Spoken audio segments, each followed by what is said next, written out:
तो हमें ये जो कनेक्शन है ना, अगर सही से कनेक्शन हम लोग लगा पाए तो हम लोग का पुनर्जन्म न विद्यते, यानी कि हम लोगों का जन्म मृत्यु का खेल खत्म। और ये खेल क्या है? जन्म मृत्यु जरा व्याधि का खेल है।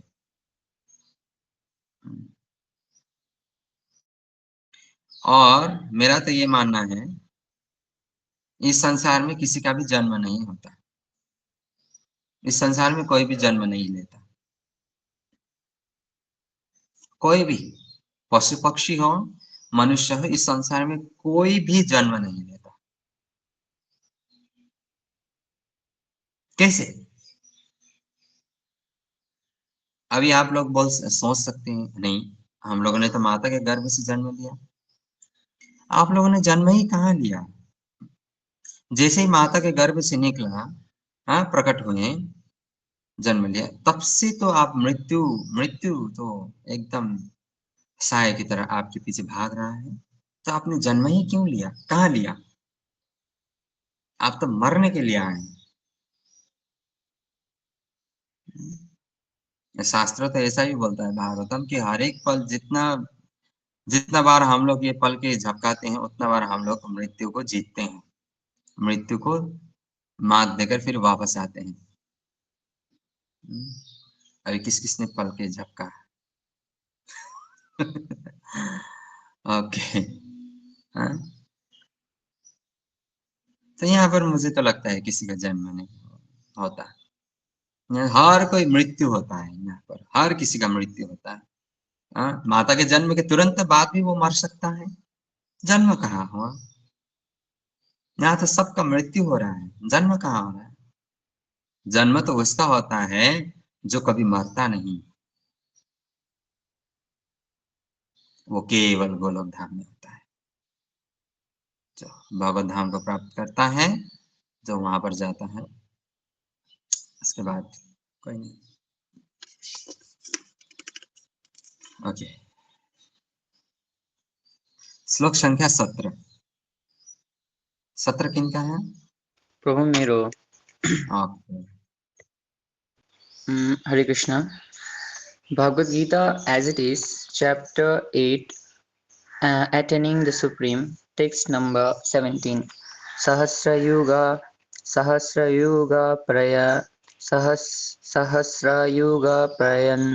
prayantam hir yad brahmano vidhu ratrim yoga sahasrantam teho ratra vidu janaha. Hare Krishna.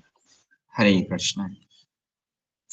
मानवीय गणना के अनुसार, मानवीय गणना यानी कि इस संसार के हम लोग का मानव गणना के अनुसार, हमारे कैलकुलेटर के हिसाब से अनुसार, मानवीय गणना के अनुसार 1000 युग मिलकर ब्रह्मा का एक दिन बनता है, और इतनी ही बड़ी ब्रह्मा की रात्रि भी होती है। तो कलयुग का आयु है 4,32,000, उससे डबल होता है द्वापर युग 8,64,000, उससे ट्रिपल होता है त्रेता युग 12,96,000, और उसके डबल होता है सतयुग 17,28,000, है कि नहीं? तो ये टोटल मिलाकर जितना होता है, अभी भगवान ने यहाँ पर क्या बोला? 1000 युग, हाँ, 1000 युग मिलाकर ब्रह्मा जी का एक दिन, और उतना ही ब्रह्मा जी का रात्रि। और ब्रह्मा जी का टोटल एक साल में कितना दिन होता है, किसको पता है? मैंने कितना बार पढ़ाया था, ब्रह्मा जी के एक साल में कितना दिन होता है, किसी को याद है? राशि माता जी। हरे कृष्ण प्रभु जी 360। हाँ, 360, 360। ब्रह्मा जी के एक साल में 360 डेज होता है, हम लोग का 365, कभी कभी 67 भी हो जाता है, 2 दिन एक्स्ट्रा आ जाता है। पुरुषोत्तम मास भी आता है, कभी कभी 31 डेज का होता है, 32 का भी तारीख होता है, तो कभी कभी 2-3 दिन एक्स्ट्रा भी आ जाता है, लेकिन ब्रह्मा जी का एकदम एक्यूरेट 360 डेज होता है। ओके, एक साल में। तो उसके हिसाब से एक महीना में कितना दिन होता है आप लोग कैलकुलेट कर सकते हैं। तो और उतना ही रात्रि, ठीक है? तो अभी ब्रह्मा जी का 24 घंटा इतना लंबा, 8.64 बिलियन ईयर्स ब्रह्मा जी का 24 घंटा। और इसी को अगर ब्रह्मा जी का पूरा आयु से कैलकुलेट करें तो 311.42 ट्रिलियन ईयर्स ऐसा होता है ब्रह्मा जी का टोटल आयु। और ब्रह्मा जी का टोटल आयु है 100 वर्ष। वो 100 ईयर्स जीते हैं, उसके बाद वो भी इस संसार को छोड़ देते हैं, जबकि उन्होंने ही संसार को बनाया कृष्ण की कृपा से।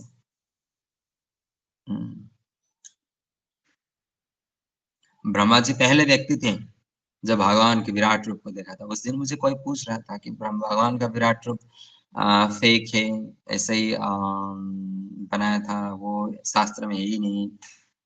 तो ब्रह्मा जी ने स्तुति किया है ना, सहस्त्र शीर्षा पुरुषः सहस्त्राक्ष सहस्त्रपाद सहस्त्रबाहु विश्वरात्मा सहस्त्रांश सहस्त्रसु। सहस्त्र सहस्त्र सहस्त्र सहस्त्र कितने बार बोला? सहस्त्र शीर्ष यानी कि हजारों मुख वाले पुरुष।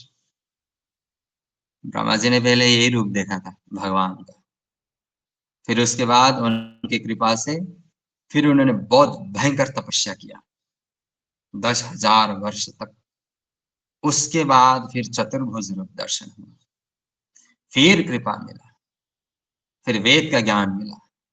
उसके बाद फिर उन्होंने बहुत भयंकर हजारों हजारों वर्ष तपस्या किया। फिर उसके बाद उन्होंने क्या बोला, उनके मुख से क्या निकला? ईश्वरः परम कृष्ण सच्चिदानंद विग्रह अनादिरादि गोविंद सर्व कारण कारणम। शुरुआत में ये नहीं निकला था, शुरुआत में निकला था सहस्त्र शीर्षा पुरुषः। उसके बाद 3 बार ब्रह्मा जी का प्रमोशन हुआ।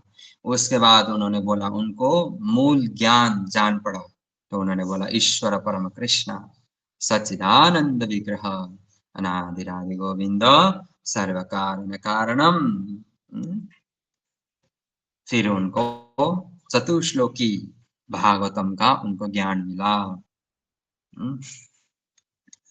ओके, तो आगे बढ़ते हैं। ये तो हुआ ब्रह्मा जी का दिन और रात। अभी आगे बढ़ते हैं। अब ब्रह्मा जी के दिन में क्या होता है और ब्रह्मा जी के रात्रि में क्या होता है, उसके बारे में थोड़ा जानते हैं। श्लोक संख्या 18। हरे कृष्णा प्रभु। हरे कृष्णा, आप सभी को मेरा प्रणाम। Bhagavad Gita as it is, chapter 8, attaining the supreme, text 18। अव्यक्तत् व्यक्तय सर्वः प्रवर्तन्ते अहर्गमे रात्रिगमे प्रलीयन्ते तत्रैव व्यक्तसंज्ञके। हरे कृष्णा। ओके,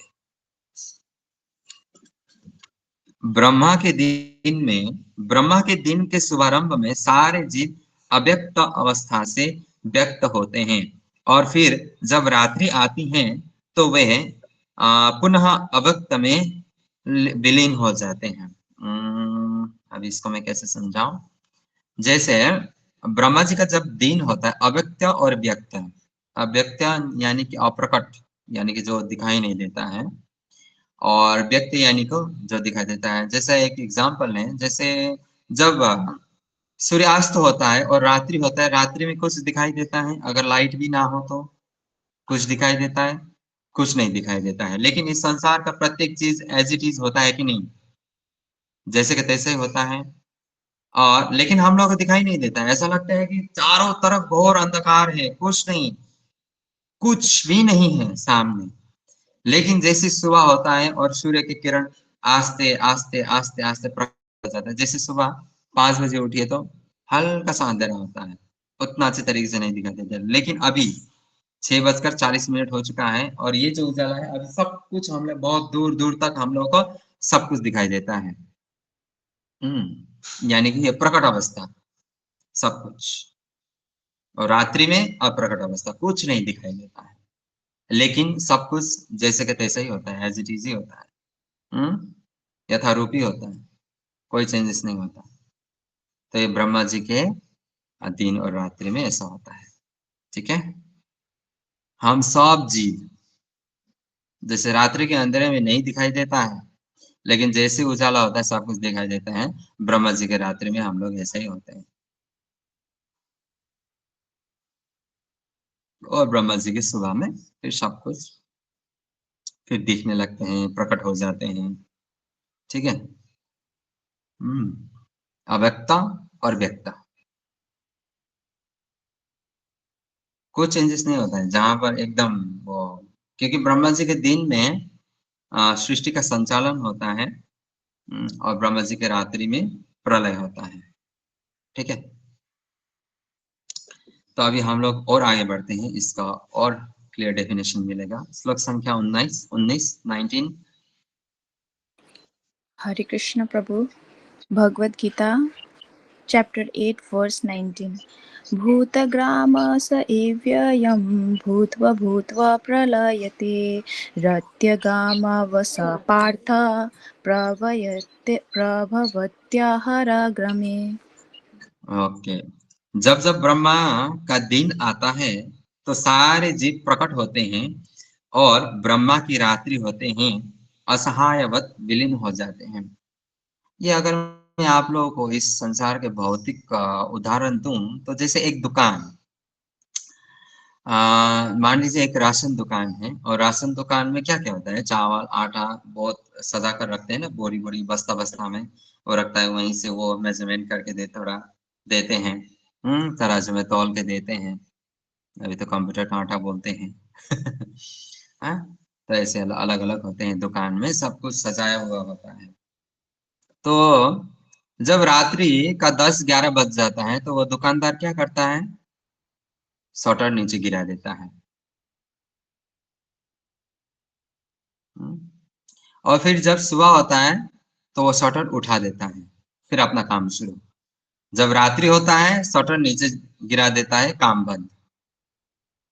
ठीक है। ऐसा ही होता है ब्रह्मा जी के दिन में और रात्रि में। शटर बंद होता है, लेकिन अंदर जो जितना भी राशन का सामान है उस दुकान में जो सजा कर रखा है, आप लोगों ने तो देखा ही होगा राशन दुकान। ऐसा कौन सा व्यक्ति है जिन्होंने राशन में दुकान नहीं देखा है, सबने देखा है। हम्म। तो वो क्या, रात्रि में जब वो शटर नीचे गिराते हैं तो अंदर सब कुछ चेंज हो जाता है अपने आप? नहीं होता, एज इट इज ही होता है, बस शटर गिराया हुआ है। लेकिन सुबह खोलते हैं फिर वो एज इट इज जैसे के तैसे होता है। ये ब्रह्मा जी के दिन और रात्रि में ऐसा ही होता है। हम लोग उसी, हाँ, राशन दुकान का सामान जैसा ही है, जो सुबह प्रकट होते हैं और रात को अप्रकट। क्यों? बस एक शॉर्टर की वजह से। बस सिंपल सी बात। श्लोक संख्या 20 Hare Krishna. Bhagavad Gita as it is, chapter 8, shlok number 20. परस्तस्मत्तु भावोऽन्यो व्यक्तो व्यक्तत् सनातनः यः स सर्वेषु भूतेषु नाशेत्सु न विनाश्यति. हरे कृष्ण. हरे कृष्ण। राधिका नीलांबरी जी या कौन हैंड रेस किए हैं? हम्म।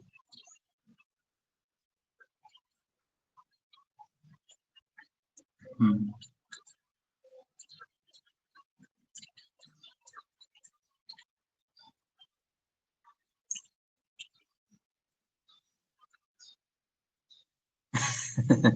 ओके ठीक है। तो मैंने क्या बोला, जीव प्रकट तथा अप्रकट अवस्था में। ये संसार का तो सबका प्रलय होता है, सब कुछ नष्ट हो जाता है, लेकिन हम सब जीव जैसे के तैसे ही रहते हैं। हम लोगों को एक जगह पर सेफली रखा जाता है। जैसे मैंने बोला ना, शॉर्टर के अंदर वो सेफ रहता है, वो राशन का जितना भी सामान, हम लोग भी उस सामान की तरह ही एक जगह पे एकदम, क्या होते हैं, हम जिस अवस्था में थे उसी अवस्था में हम लोगों को रखा जाता है। फिर इस सृष्टि में प्रलय होता है, प्रलय होके बस सृष्टि जब शुरू होता है, फिर हम लोग जहाँ पर जिस मोड में जिस तरीके का हम लोग कर्म करके यहाँ पर खत्म होके वहां पर गए थे, तो वहीं से हम लोगों का फिर सब कुछ शुरू हो जाएगा। जो जो जिस जिस कर्म पाप पुण्य धर्म जो कुछ करके हैं, हाँ, ब्रह्मा जी के रात्रि में हम लोग विलीन हो गए थे, फिर ब्रह्मा जी के दिन में उसी कर्म उसी शरीर के अलग अलग माध्यम से हम लोग फिर इसी संसार में आएंगे, फिर सृष्टि शुरू होगा। ठीक है, ओके। इसके अतिरिक्त एक अन्य अव्यक्त प्रकृति है जो शाश्वत है और इस व्यक्त तथा अव्यक्त पदार्थ से परे है। यह पराश्रेष्ठ और कभी नाश न होने वाली है। जब इस संसार का सब कुछ लय हो जाता है तब भी उसका नाश नहीं होता। और ये क्या है? परा। ओके, श्रुति बोलो। प्रभु आत्मा। भगवान का, परमात्मा, भगवान का धाम, भगवान के स्थान, स्वयं भगवान, भगवान का नाम, सब कुछ। जब इस संसार में कुछ नहीं था तब भी भगवान था, जब इस संसार में कुछ नहीं रहेगा तब भी भगवान रहेंगे। भगवान है तो भगवान का धाम भी है, भगवान का धाम है तो भगवान भी है कि नहीं? ओके, तो श्लोक संख्या 21 Hare Krishna. Srimad Bhagavad Gita as it is, chapter 8, text 21. Avyaktoksara ityuktastam aho paramam gatim yam prapya na nivartante tadhama paramam mama. Hare Krishna. हरे कृष्ण हरे बोल। जिसे वेदांती अप्रकट तथा अविनाशी बताते हैं, जो परम गंतव्य है, जिसे प्राप्त कर लेने पर कोई वापस नहीं आता, वही मेरा परम धाम है। वो क्या है? चिंतामणि प्रकर छद्म सुकल्प वृक्ष लक्षावृते सुरभिरभिपालयन्तम् लक्ष्मी सहस्र शत संभ्रम सेव्यमानम् गोविंदमादिपुरुषम् तमहम भजामि। यही है हमारा परम गंतव्य, परम लक्ष्य, और जो सब कुछ ना होने के बाद भी जो रहता है वही है। और वहां पर कौन रहते हैं? वेणुं कणंतम रविंद दलायताक्षम वरहावतम समसितम बुध सुंदरांगम कंदर्पकोटिकमनीय विशेष शोभम गोविंदमादि पुरुषम तमहम भजामि। रहते हैं बस चिंतामणि धाम में वेणु वादन करने वाला मुरली मनोहर श्याम सुंदर अद्वैतमच्युतम अनादिम अनंत रूपम आद्यम पुराण पुरुषम नव यौवनम च वेदेषु दुर्लभम दुर्लभमातु भक्तो गोविंदमादि पुरुषम तमहम भजामि। जिनसे ही सब कुछ का शुरुआत होता है, मध्य होता है, अंत होता है, वो विराजमान रहते हैं। कौन से स्वरूप में? प्रेमांजनोच्चरित भक्ति विलोचनेन सन्तः सदैव हृदयेषु विलोकयन्ते यं श्याम सुन्दरमचिन्त्य गुणस्वरूपं गोविन्दमादिपुरुषं तमहं भजामि। श्याम सुंदर रूप में विराजमान रहते हैं। देखिए, 4 अलग अलग श्लोक में 4 अलग अलग स्टेप्स है। जो इस श्लोक में तद्धाम परमम गतिम या तद्धाम परमम मम, ओके, यहाँ पर धाम का विश्लेषण मिलते हैं। ओके,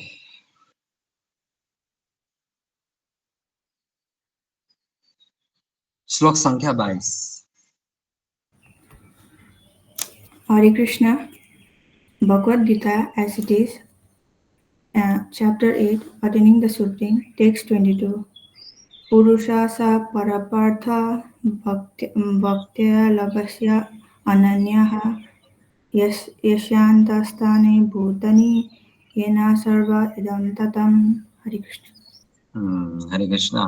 भगवान जो सबसे महान है, अनन्य भक्ति द्वारा ही प्राप्त किए जा सकते हैं। यद्यपि वे अपने धाम में विराजमान रहते हैं, तो भी वे सर्वव्यापी है और उनमें सब कुछ स्थित है। सर्वव्यापी, सर्वत्र व्याप्त भगवान विष्णु के रूप में। भजे श्वेत दीपम तममिहा गोलोकमितियम विदन्तस्ते सन्तः चितिविरलचारा कतिपय। वे श्वेत द्वीप में बैठते हैं, लेकिन गोलोकमितियम, वो गोलोक के ही कृष्ण हैं जो भजे श्वेत द्वीपम, श्वेत द्वीप में विराजमान रहकर इस भौतिक प्रकृति को चलाते हैं।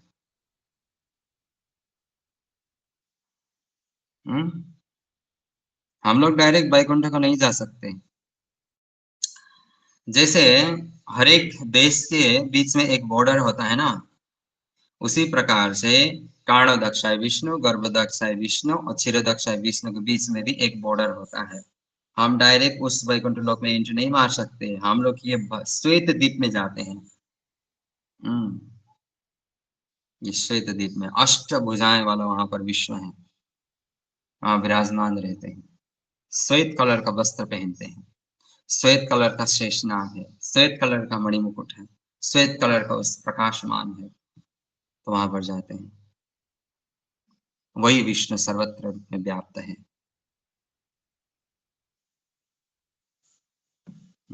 चिदानंद ज्योति परमपि तथा स्वाधमपि च। चिदानंद रूप, वो भी चिदानंद रूपी है, सच्चिदानंद रूपी। वही सच्चिदानंद रूप श्वेत द्वीप में विराजमान होकर सर्वत्र व्याप्त रहते हैं। यत्र तत्र सर्वत्र। हम लोग डायरेक्ट कारणोदक्षाय विष्णु, क्षीरोदक्षाय विष्णु, गर्भोदक्षाय विष्णु के पास नहीं जा सकते। पहले हम लोग के बॉर्डर में पास हम लोग को चाहिए, और वह श्वेत द्वीप में विराजमान ये भगवान विष्णु हम लोगों को टिकट देते हैं, यानी कि वीजा बोले या पास, एंट्री पास बोले, जो कुछ भी हो वो हमें प्रदान करते हैं। ओके, ठीक है। तो यद्यपि वे अपने धाम में विराजमान रहते हैं, जैसे गोलोकमितियम, भगवान गोलोक धाम में रहते हैं, लेकिन इन सब भगवान विष्णु के द्वारा वो अपना कार्य करते हैं। ओके, श्लोक संख्या 23, आगे बढ़ते हैं। 23 किन का है? 23 एब्सेंट। श्रुति देखो किन का नाम है 23 में? ऋतिक प्रभु का है ऋतिक जी। ऋतिक गया करीना कपूर के साथ। टड़ंग टड़ंग टंग टड़ंग टड़ंग टंग। क्लास में है तो ये ऋतिक।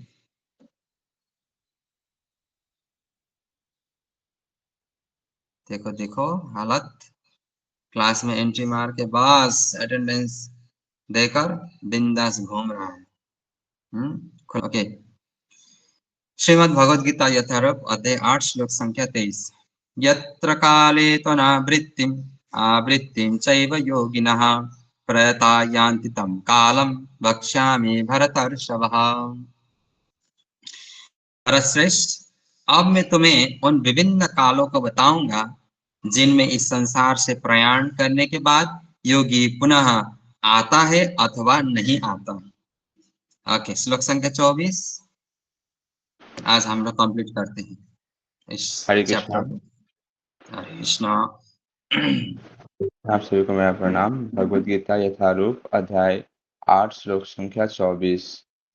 अग्निज्योतिरः शुक्लः षण्मसा उत्तरायणं तत्र प्रयात गच्छन्ति ब्रह्म ब्रह्मविदो जनः। हरे कृष्णा। हरि बोल। जो परब्रह्म के ज्ञाता है वे अग्निदेव के प्रभाव में प्रकाश में दिन के स्वक्षण में शुक्ल पक्ष में या जब सूर्य उत्तरायण में होता है उन 6 मासों में इस संसार से शरीर त्याग करने पर उस परब्रह्म को प्राप्त करते हैं। अभी शरीर त्यागने का भी बहुत स्पेशल टाइमिंग है।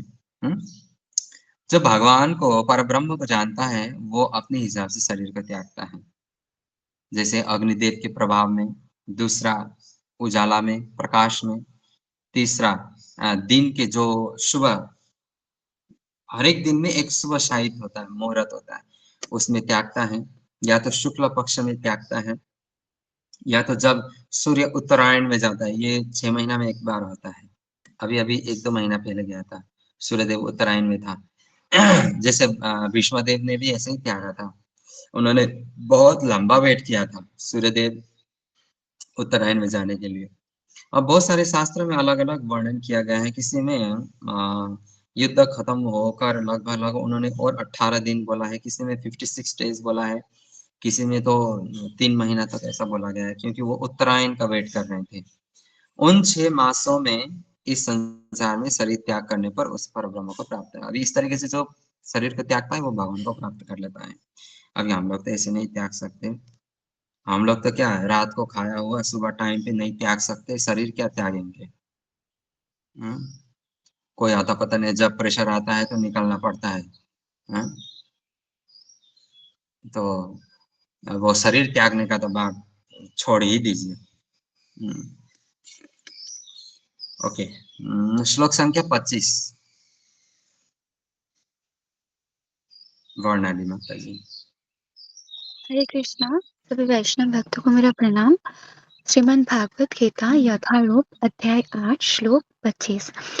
धूमो रात्रिस्तथा कृष्णेन षण्मासा दक्षिणायनम् तत्र चन्द्रमसं ज्योतिर्योगी पापनिवर्तते। हरे कृष्ण। हरे कृष्णा। हरे बोल। जो योगी धुएं रात्रि कृष्ण पक्ष में या सूर्य के दक्षिणायन में इन 6 मासों में दिवंगत होता है, यानी कि शरीर को त्यागता है, तो वह चंद्रलोक को जाता है, किंतु वहां से पुनः चला आता है। इसका मतलब ये है कि आप लोग पहले से चंद्रलोक में हैं। वो कैसे चाहिए?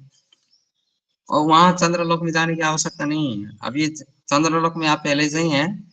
अभी आप लोगों को भगवान कृष्ण का गोलोक जाना है, हमारा नित्य धाम। ठीक है, बस इतना टेंशन नहीं, इतना मरने की क्या आवश्यकता। आप लोग तो बहुत भाग्यशाली, जीते जी।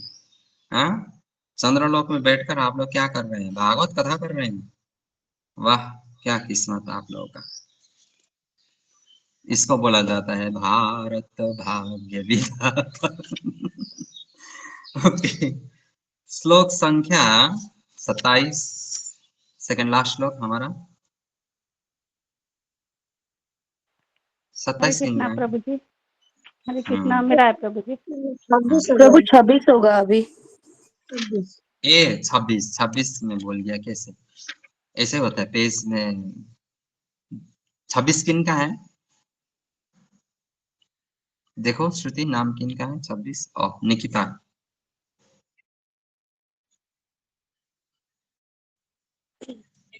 हरे कृष्णा। श्रीमद् भगवद गीता यथारूप अध्याय 8 भगवत प्राप्ति श्लोक संख्या 26। शुक्ल कृष्ण गति मते जगत शाश्वते मते एकाया यत्नावृत्तियं वृत्तिं गण्याय वर्तते पुनः। हरे कृष्णा। हरे कृष्ण। वैदिक मतानुसार इस संसार से प्रयाण करने के 2 मार्ग है, एक प्रकाश तथा दूसरा अंधकार। जब मनुष्य प्रकाश के मार्ग से जाता है तो वापस नहीं आता, किंतु अंधकार के मार्ग से जाने वाला पुनः लौट कर आता है। अंधकार यानी मोह माया के जाल में जो पड़ता है, इस संसारी भोग में जो मरता है, वो स्वर्ग जाएगा, चंद्र जाएगा, सूर्य जाएगा, फिर वापस आएगा। और जो ज्ञान यानी कि जो प्रकाश, जब भगवत ज्ञान रखता है, वो तो प्रकाश के भगवान के पास जाएगा। फिर वो क्यों वापस आएगा भाई? नहीं आएगा, वापस ही नहीं आएगा। ओके, श्लोक संख्या 27। हरे कृष्णा, आप सभी को मेरा प्रणाम। श्रीमद् भगवद गीता यथारूप अध्याय 8 श्लोक संख्या 27। न ऐसे श्रुति पार्था जानना योगी मुहार्ति कंचन तत्तस्मात् सर्वेषु कालेषु योगयुक्ता भव अर्जुन। हरे कृष्णा। हरे कृष्ण। हे अर्जुन, यद्यपि भक्तगण इन दोनों मार्ग को जानते हैं, किंतु वे मोहग्रस्त नहीं होते, अतः तुम भक्ति में सदैव स्थिर रहो। अच्छा, भगवान यहाँ पर क्या बोल रहे हैं? अभी मैंने तो बता दिया शरीर छोड़ने का तरीका क्या है, एक प्रकाश मार्ग, एक अंधकार मार्ग, एक योग के द्वारा, ये बहुत सारा भगवान ने बोल दिया।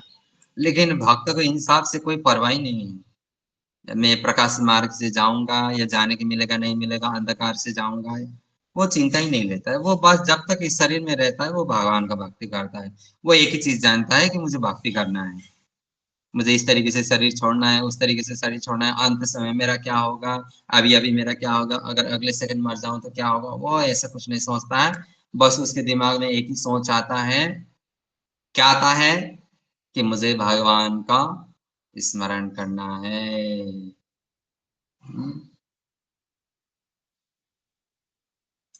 ओके, आज का हमारा अंतिम श्लोक 28 किन को है? श्रुति नहीं है? प्रभु नहीं दिया था आपने। मैंने 27 अंतिम सोचा था, इसलिए 27 तक दिया। ना ना ना, 28 मैंने दिया है मुझे लगता है। प्रभु माता जी ने 28 पाठ किया 27 की जगह पे।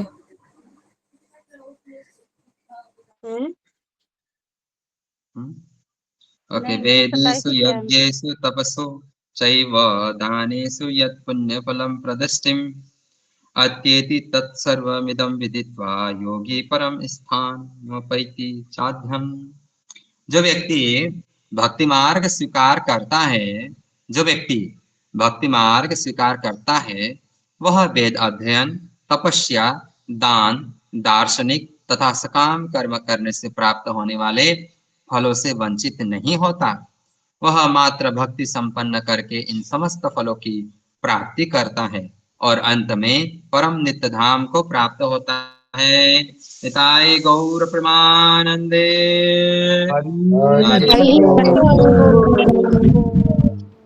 जो किसी भी बात का चिंता नहीं लेता, बस वो एक ही चिंता लेता है कि मुझे भगवान को भक्ति करना है, तो वो निश्चित रूप से जीते जी वो भगवत धाम को प्राप्त करता है, कृष्ण को प्राप्त करता है। हाँ, शुद्ध भक्तों ने मरने के बाद भगवान को प्राप्त किया या जीते जी भगवान को प्राप्त किया? जीते जी प्रभु, हरे कृष्णा। हमारे संत गोस्वामी ने भगवान के जीते जी प्राप्त किया या मरने के बाद? जीते जी प्राप्त किया। हाँ, हमारे संत गोस्वामी कौन है? हमारे मूल शिक्षा गुरु हैं, आचार्य गण है। तो उन्होंने हमको क्या शिक्षा दिया कि जीवित रहते ही कृष्ण को प्राप्त करो। मरने के बाद प्राप्त करके क्या करोगे? जीवित रहते ही उनके साथ रमण करो और मृत्यु के बाद गोलोक धाम में भी उनके साथ रमण करो। राधा रमण हरि गोविंद जय जय, गोविंद जय जय, गोपाल जय जय, राधा रमण हरि गोविंद जय जय, राधे राधे राधे, जय जय जय श्री राधे, राधे राधे राधे, जय जय जय श्री राधे। राधा रमण हरि गोविंद जय जय। तो इस प्रकार श्रीमद् भगवत गीता के 8वें अध्याय भगवत प्राप्ति का भक्ति वेदांत तात्पर्य पूर्ण हुआ। और कल से हम लोग थोड़ा सा रिवीजन करेंगे भगवत प्राप्ति अध्याय 8 का, और संडे से हम लोग नया चैप्टर में प्रवेश करेंगे, परम गुह्य ज्ञान। मुझे लगता है शायद कल ही शुरू होगा चैप्टर, श्लोक संख्या 1 से शायद 5 तक हो जाएगा पाठ। तो जिनका 1 से 5 तक है, कम से कम आप सब लोग उपस्थित रहें क्लास में। अगर नहीं रह पाए तो अपना श्लोक पास कर दीजिए। ओके, तो बस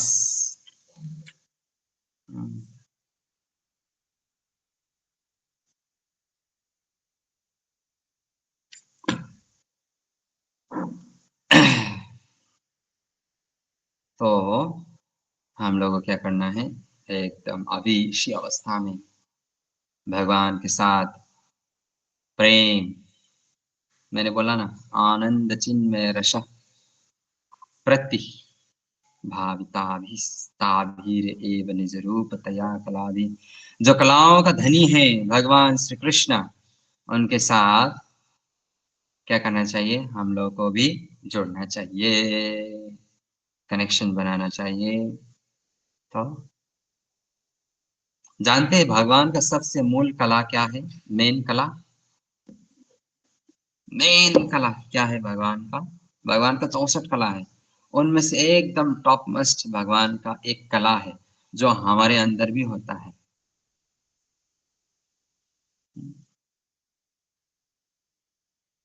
वो है प्रेम करने की कला, शुद्ध प्रेम।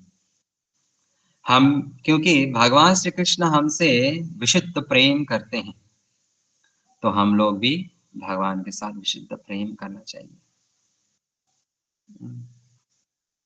ठीक है, तो फिर हमारा जीवन धन्य हो जाएगा। ओके, तो यही है।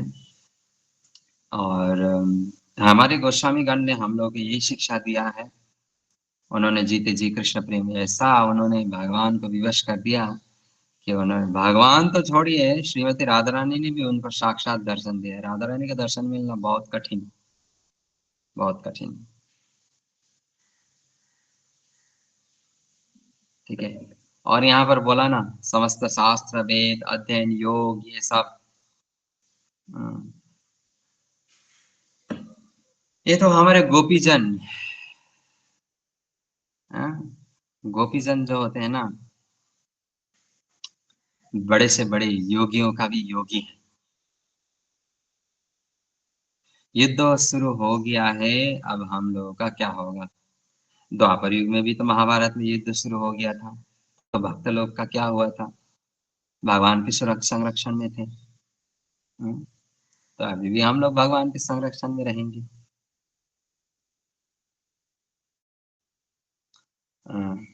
अभी तो हरे कृष्णा गुरुदेव प्रणाम। अभी तो भक्ति भी नहीं की, अभी तुरंत तो मिला है, कैसे होगा फिर? तो जितना समय रह गया है उतना समय कर लेंगे, मरने से पहले जितना समय रह गया।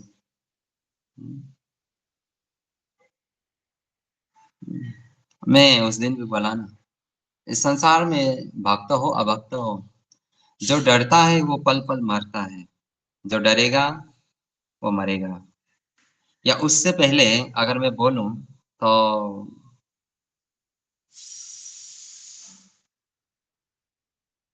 अगर मैं बोलूं तो जो व्यक्ति डरता है ना, उसने कभी भगवान को प्राप्त किया ही नहीं, और वो करेगा ही नहीं। अगर निडर होके हम लोग आगे बढ़े तो अगला मोमेंट हम भगवान को प्राप्त कर लेंगे। युद्ध में बम फटने से पहले हम लोग भगवान को प्राप्त कर लेंगे, अगर डरे नहीं। तो ये है, लेकिन इसके लिए बहुत विशाल एकदम हृदय चाहिए। हमारा हृदय बहुत कमजोर है, चित्त बहुत कमजोर है, घबरा जाते हैं, चिंतित हो जाते हैं। अगर भगवान ने हमको आज तक सही सलामत रखा है तो भविष्य में भी वही। जैसे नेपाल में 1985 या 1990 एक प्लेन क्रैश हुआ था। ठीक है, ये बहुत ही फेमस कहानी है। मैंने बहुत टाइम वो मेरे चाचा जी लोग मैगजीन लाते थे, तो मैं वो आश्चर्यजनक स्टोरी वगैरह ऐसा फैक्ट जो होता है ना, वहाँ पर मैंने पढ़ा था। 1985 या 1990 89 होगा शायद। वहाँ पर एक नेपाल में बहुत भयंकर एक प्लेन क्रैश हुआ था, 2 प्लेन क्रैश हुआ था। दोनों ही प्लेन का टोटल सभी लोग मर गए, लेकिन एक व्यक्ति वहां पर, उसको एक खरोच भी नहीं आया। मतलब उसको हॉस्पिटल ले जाया गया, होल बॉडी उसका चेकिंग हुआ, चेकअप हुआ, एक खरोच नहीं आया। सोचे तो वो आश्चर्य वाली बात है ना, कैसे हो सकता है? और उसी व्यक्ति ने ये इंटरव्यू दिया था, और उसी व्यक्ति ये साक्षात्कार था इस प्लेन क्रैश का, और उसने कैसे कैसे वो पूरा प्लेन किस तरीके से गड़बड़ हो गया, अंदर इंजन कैसे खराब हुआ, फिर हम लोग कैसे नीचे गिरे, फिर दूसरे प्लेन के साथ कैसे टक्कर हुआ, तो फिर मेरे आमने सामने का लोग कैसे पैनिक हो गए थे, तो वो सब उसने स्टोरी बताया था वहां पर। लेकिन उसको कुछ नहीं हुआ, वो बोलता है मुझे कुछ नहीं हुआ, एक चोट भी नहीं आया, सिंपल सा चोट भी नहीं आया, कैसे हो सकता है? तो बस, तो भगवान ने रक्षा किया था ना उसका। तो चाहता हूँ एक खरस भी नहीं आएगा, क्योंकि खरस लाने वाला, खरस ना लाने वाला सब भगवान ही तो है। क्या बोले, भगवान तो भगवान ही है। भगवान के बारे में सोचते हैं भी हो तो कभी कभी अकेले सोचता हूँ ना भगवान के बारे में, क्या क्या करता है भगवान, तो बहुत आश्चर्य लगता है कभी कभी। भगवान का लीला सोचता हूँ, समझता हूँ, तो बहुत आश्चर्य लगता है, क्या करते हैं भगवान, क्यों करते हैं, किस तरीके से करते हैं, किस प्रकार से करते हैं। बहुत एकदम गहराई में, मतलब एकदम डीप सोच में, वो समुद्र का गहराई जैसे इतना गहराई में पहुंच जाता हूँ ना, सोचते ही रह जाता फिर है। चलो हटो, ऐसा नहीं सोचना है। बोलते हैं भक्त लोगों को ज्यादा से नहीं सोचना चाहिए। हाँ? भक्त लोग से भगवान से प्रेम करना जानता है, भगवान के ऊपर विश्वास रखना जानता है, फिर वो उस सोच से फिर बाहर निकल जाता है। लेकिन कभी कभी ये जितना भी करो, एक कभी कभी ऐसा मोमेंट आता है कि हम लोग सोच में पड़ ही जाते हैं, क्योंकि भगवान है ही ऐसे। ओके, तो ठीक है, आज मैं अटेंडेंस नहीं लूंगा। नहीं लूंगा, अटेंडेंस लेना पड़ेगा। तो किसी का कुछ प्रश्न, डाउट आज का क्लास को लेके?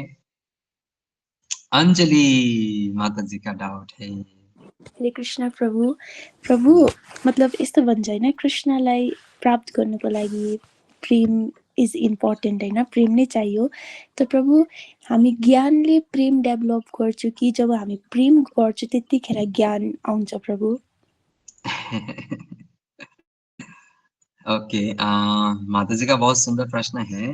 माता जी पूछ रहे हैं कि भगवान का भक्ति, भगवान को प्राप्त करने के लिए प्रेम की आवश्यकता है। तो ज्ञान से प्रेम विकसित होगा या फिर क्या माता जी? या जब हामी प्रेम गर्छु त्यतिखेर ज्ञान डेभलप हुँदै जान्छ। या फिर प्रेम करेंगे तब ज्ञान डेभलप होगा। बहुत ही सुंदर प्रश्न है। कोई इसका कुछ उत्तर देना चाहेंगे? कोई? सौरभ प्रभु जी, ओके बोलो। ठीक है, हरे सुनते कृष्णा हैं। प्रभु।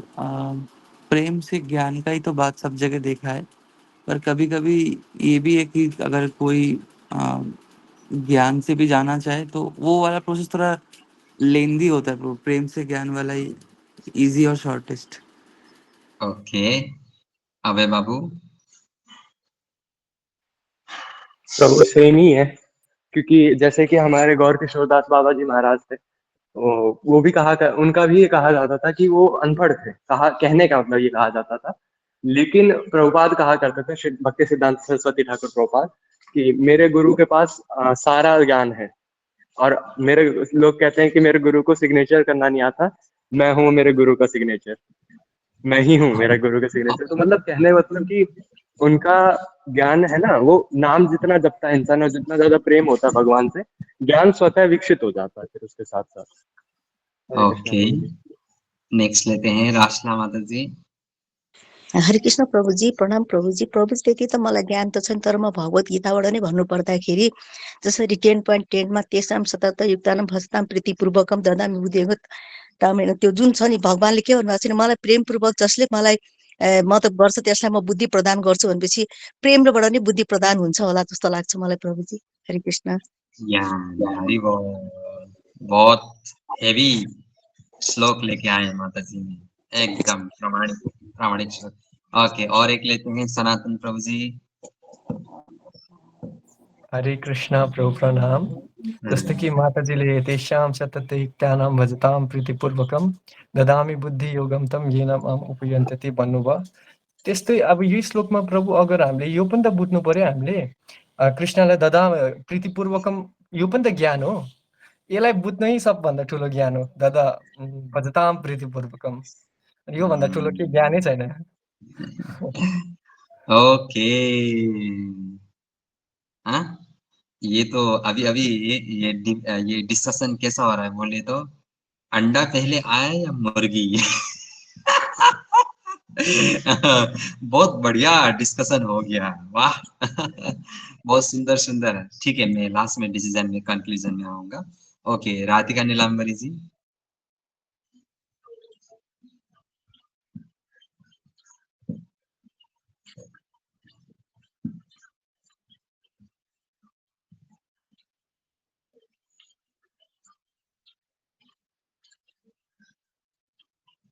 ओके, अनुराधा माता जी। बढ़िया बढ़िया। प्रभुजी मलाई लाग्छ कि ज्ञान चाहिँ पहिला हुनुपर्छ, किनभने ज्ञानले गर्दा त भगवानलाई आस्ते आस्ते बुझ्छ, अन्त बुझेपछि त डेभलप हुन्छ नि हाम्रो प्रेम, होइन? त्यही लागि मलाई लाग्छ कि ज्ञान चाहिँ हुनुपर्छ। ओके, अरे वाह। सौरभ फिर हैंड रेज किया, बोलो। प्रभु वाह, एक और अंजलि ने पॉइंट छूट गया था। बहुत बढ़िया प्रश्न किया है कि सब लोग आंसर देने के लिए आतुर हो रहे हैं। बोलो बोलो। प्रभु एक और पॉइंट छूट गया, जैसे भगवान ने जो लीलाएं किया है ना वृंदावन में, तो वहाँ पे जितना भी लोग है, तो वो गोपीजन हो या वृंदावन वासी जो भी लोग है, वो भगवान को कभी भी भगवान के हिसाब से ज्ञात नहीं किए, उनको मतलब प्रेम के भाव से किया है ना। जब जब भी गोवर्धन लीला हो, जो भी हो, अगर ऐसा है कि नहीं लाला हाथ नीचे कर दे, हम छड़ी से पकड़ लेंगे, तो ऐसा नहीं है कि जब उन्होंने खुद भी बोला नहीं भगवान हो, तब भी वो बोले नहीं तुम हम लोग के लाला ही है। तो बात ये है ना कि वो प्यार से ही भगवान को पाए थे, और ज्यादा ज्ञान से जाएंगे तो प्यार से ज्यादा रिस्पेक्ट ज्यादा आने का चांसेस भी है। तो ओके। ठीक है। ऋषभ ने भी हाथ उठाया। ओके, ऋषभ भी बोलो। हरे कृष्ण प्रभु, दंडवत प्रणाम। प्रभु हम लोग मतलब प्रेम से ज्यादा जल्दी और ज्यादा मतलब इजीली जा सकते हैं भगवान के पास। जैसे हम लोग देख सकते हैं कि उद्धव जी जो सबसे ज्यादा ज्ञानी थे, लेकिन वो तब उतना फेवरेट नहीं था भगवान का। लेकिन जब उन्होंने गोपीजनों के पास भेजा, उसके बाद वहां से जब आया, उसके बाद वो प्रेम लाभ करने के बाद वो सबसे ज्यादा फेवरेट हो गया भगवान का। हरि बोल, हरि बोल। ओके, ये उद्धव और तेसाम सतत युक्ता नाम, ये 2 पॉइंट लूंगा क्योंकि ये 2 ही प्रामाणिक है। ऋषभ ने भी बहुत बढ़िया लेके आया। वाह, क्या प्रश्न किया है कि सब लोग बावला हो गए आंसर देने के लिए। वाह, अंजलि माता जी के लिए एक बार हरि बोल। ठीक है। मैं आप सबको हमेशा एक बात बोलता हूँ, ज्ञान की पूर्णता ही कृष्ण प्रेम है, यानी कि प्रेम। तो ज्ञान की पूर्णता, ज्ञान हमारा कब कंप्लीट होता है? जब हम कृष्ण से प्रेम करना शुरू कर देते हैं, और फिर ज्ञान कहीं वहां छूट जाता है। अभी देखिए, यहाँ पर 2 कंडीशन होता है। एक जैसे ब्रजांगना जो है, ब्रजांगनाएं, ब्रज गोपियां, वो लोग क्या करते हैं, उनके हृदय में प्रेम पहले से स्वतः स्फुरित है, क्योंकि वो कृष्ण के थे ही और हमेशा रहेंगे पहले से। अभी हम लोग क्या हो गए हैं, क्योंकि वो नित्य सिद्ध भक्त लोग हैं, वो गोलोक से आए थे, गोलोक से नहीं वापस। हम लोग क्या है, भटके हुए लोग हैं, और हम लोग अभी इस भौतिक संसार में हैं। तो हम लोगों को पहले ज्ञान चाहिए। पहले हम लोग को कौन सा ज्ञान? कि कृष्ण भगवान है, तुम उनका दास हो। उसके लिए हम लोगों को गुरु चाहिए। गुरु चाहिए, इसका मतलब क्या है कि, ठीक है, क्योंकि ज्ञान गुरु ही देंगे और हमें ये हम लोगों को बताएंगे कि कृष्ण तुम्हारा स्वामी है, तुम उनके दास हो, इसलिए तुम्हें उनसे प्रेम करना पड़ेगा। और प्रेम करने के लिए फिर गुरु हमें सिखाते हैं कि ये प्रोसेस है, यानी कि ज्ञान का प्रोसेस हमारा आगे बढ़ता है। और जब हम लोग फिर ज्ञान के बाद हम लोग का अभ्यास जैसे जैसे आस्ते आस्ते शुरू होता है, तो हम लोग उस अभ्यास की चरम सीमा जब हम लोग पहुंच जाते हैं, तो ज्ञान खत्म प्रेम शुरू, ज्ञान खत्म प्रेम शुरू।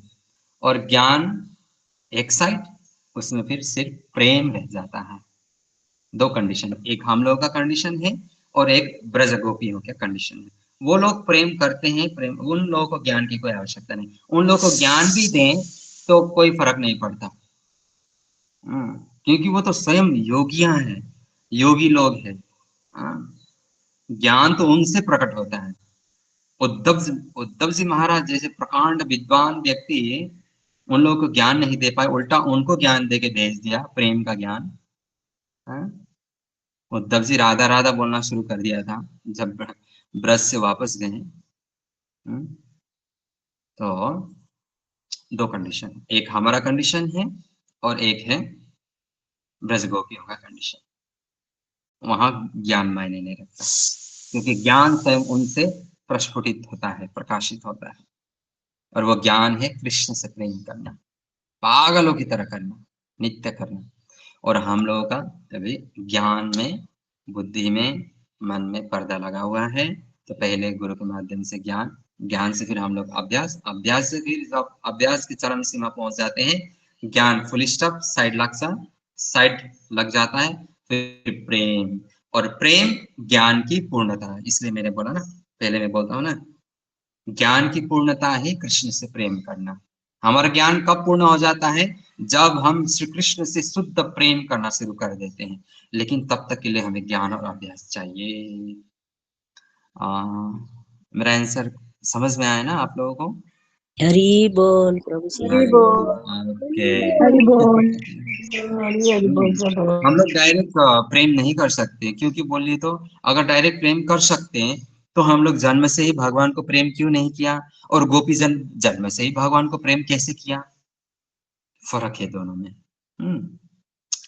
जैसे अभी मैं एक प्रश्न पूछता हूँ, हरिदास ठाकुर, आप लोग जानते हैं नाम जप, जो 3 लाख नाम जप करते हैं, कभी कभी वो 5 लाख करते हैं। एक्स्ट्रा राउंड उनका 1 लाख 2 लाख होता है, हम लोगों का एक्स्ट्रा राउंड होता है 2 राउंड 3 राउंड। हरिदास ठाकुर का एक्स्ट्रा माला कितना होता है? 1 लाख 2 लाख नाम जप। यानी कि 64 राउंड, 128 राउंड होता है।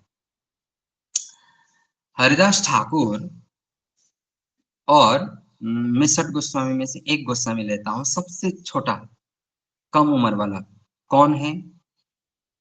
सबसे कम उम्र वाला गोस्वामी अंजलि गोस्वामी। जीव गोस्वामी। तो अभी मैं आप दोनों को बोलूं, जीव गोस्वामी और हरिदास ठाकुर में कौन श्रेष्ठ है? ओके, अंजलि माता जी बोलेंगे। प्रभु जीव गोस्वामी, किनकि उनी मन्जरीको लेभलमा हुन्थ्यो नि त। हाँ, यस, वेरी गुड। क्योंकि जीव गोस्वामी मंजरी है और हरिदास ठाकुर ब्रह्मा जी हैं, और ब्रह्मा ज्ञान रखता है और मंजरी दास्य सेवा भाव, प्रेममयी सेवा भाव रखता है। हमारी किस ऋजु का वो क्या है? सेविका है। और उस मंजरी से तो ब्रह्मा ज्ञान लेता है कि श्यामा श्याम जी का कैसे हम लोग सेवा करें, कैसे नाम जप करें, उसी मंजरी से शिक्षा लेता है। बहुत सुंदर उत्तर एकदम।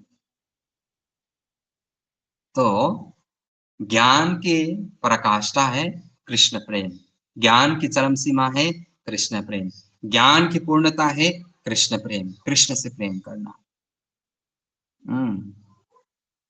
ओके, तो ये है। हरिदास ठाकुर ने भी जब नाम जब शुरू किया तो भगवान प्रेम में वो मग्न हो गए, तो फिर उनका भी ज्ञान कहीं रह गया। फिर कृष्ण कृष्ण, फिर अंतिम समय में उन्होंने क्या बोला? महाप्रभु के प्रेम में उनका नाम लेते हुए जय श्री कृष्ण चैतन्य, जय श्री कृष्ण चैतन्य। हजारों मृदंग, हजारों करताल, हजारों कांशी, हजारों शंख वहां पर वादन कर रहे थे। इस प्रकार उन्होंने अपना शरीर को त्यागा। अंततः उनको भी प्रेम में ही आना पड़ा। उनको हरिदास ठाकुर के रूप में आना पड़ा इस संसार में, क्योंकि भगवान उनको प्रेम सिखाना चाहते थे। तो एक बस लीला किया, उनको श्राप मिला कि तुम म्लेच्छाओं के जैसा तुम जन्म लोगे। तो उन्होंने मुस्लिम घर में जन्म लेना पड़ा, ब्रह्मा होकर भी। तो फिर आए, उन्होंने प्रेम की पराकाष्ठा उन्होंने जाना, प्रेम क्या है, और वो उन्होंने कहाँ से सीखा जाना? यही रामानंद राय, स्वरूप दामोदर, ललिता विशाखा है ना, ये लोग तो उन्होंने सखियों का संगति करके फिर मंजरियों का संगति करके उन्होंने सीखा। Okay very good. आज इतना बढ़िया प्रश्न किया कि मेरा तो दिल झूम उठा। मैं ऐसा वेट करता हूँ कब भक्त लोग ऐसा प्रश्न करें। ओके ठीक है। प्रभुजी हरे कृष्ण प्रभुजी प्रभुजी कृष्ण जुन हजुरले आज प्रभुपादको जुन लेक्चर सुनाउनु भयो नि त्यो लेक्चर सुनाउँदाखेरिको चाहिँ मलाई एउटा सानो मैले सुनेको घटना चाहिँ म सुनेको कथा याद आयो कि त्यसले यति मलाई त्यो भन्ने मलाई एकदम सम्झना आयो। त्यसरी कस्तो थियो भने त्यसरी सबै सबै कुरा आध्यात्मिक त भौतिक जगत नै सबै त भगवानकै हो र त उहाँकै सबै वस्तुलाई फेरि हामी भगवानलाई नै फेरि अर्पण गर्छौँ। अनि उहाँकै कुरा उहाँलाई नै अर्पण गर्नु कतिसम्म ऊ हो। अनि एकजनाले के भन्नुभएको थियो भने मानिलिउँ इक्जाम्पल दिनु त्यसरी मानिलिउँ म तपाईँको घरमा आएँ तपाईँको घरमा एकदम राम्रो टेबलमा एकदम राम्रो पेन थियो त्यो पेन फेरि मैले तपाईँलाई नै दिएँ भनेदेखि त्यसको के औचित्य हो त्यस्तो त रहेन भने त्यसरी पनि कुरा गर्नुभएको थियो। तर त्यसमा चाहिँ एकजनाले चाहिँ मतलब सानो कथा भन्नुभएको थियो मैले सुनेको थिएँ। अनि के भन्नुभएको थियो उहाँले चाहिँ एकजना मान्छेको 3टा छोरा थियो अरे। अनिखेर ऊ बाहिरबाट बाबा बाहिरबाट आउँदाखेरि मिठाई लिएर आइदिनु भयो अरे। अनि 3टै छोराहरूलाई दिनुभयो अरे। अब जेठा र माइलाले चाहिँ कप कप खान थाल्यो।